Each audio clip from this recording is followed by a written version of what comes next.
নমস্কাৰ পোনপ্ৰথমে Pushpen mix blog চেনেলৰ পৰা মই আপোনালোকক সকলোকে স্বাগতম জনাইছোঁ। আহক মুখ্যমন্ত্ৰী ডাঙৰীয়াই কি কৈছে এবাৰ ভাষণটো শুনক। যে মেট্ৰিক পৰীক্ষা দিয়াৰ আগতে সব ল'ৰা ছোৱালীকে অলপ মাষ্টৰ এটাই চাই দিলে ভাল হয়, তেতিয়া ল'ৰা ছোৱালীয়ে ভাল ৰিজাল্ট কৰিব পাৰে। কিন্তু দুখীয়া মানুহে কেনেকৈ ল'ৰা ছোৱালীক টিউচন দিব?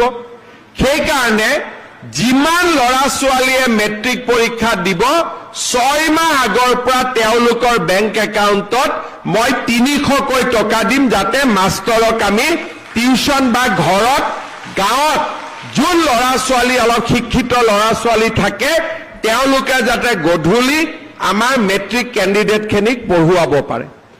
এখন গাঁৱত 10 গৰাকী মেট্ৰিক কেণ্ডিডেট আছে, গাঁৱতে এজনী পঢ়া জানা ছোৱালী আছে। পোনপ্ৰথমে পুষ্পেন মিক্স মেট্ৰিক কেণ্ডিডেটটোৰ বেংক একাউণ্টত মই 300 টকা দিম। আহক মুখ্যমন্ত্ৰী 10 গৰাকী ছোৱালী ল'ৰাই লগ লাগি 3 × 10 3000 হ'ল। গাঁৱৰ পঢ়া ছোৱালীজনীক পইচাটো দিলে সদায় গধূলি 2 ঘণ্টা সময় ছোৱালীজনীয়ে ল'ৰা ছোৱালীকেইটাক চাই দিলে। মেট্ৰিক পৰীক্ষাটো তেতিয়া আগতকৈ ভাল হ'ব নে নাই? এতিয়া আপোনালোকেতো এইবিলাক কথা মোক কোৱাই নাই, মইহে ভাগিনকেইটাৰ কাৰণে চিন্তা কৰি আছো, হয়নে নহয়? হয়নে নহয়?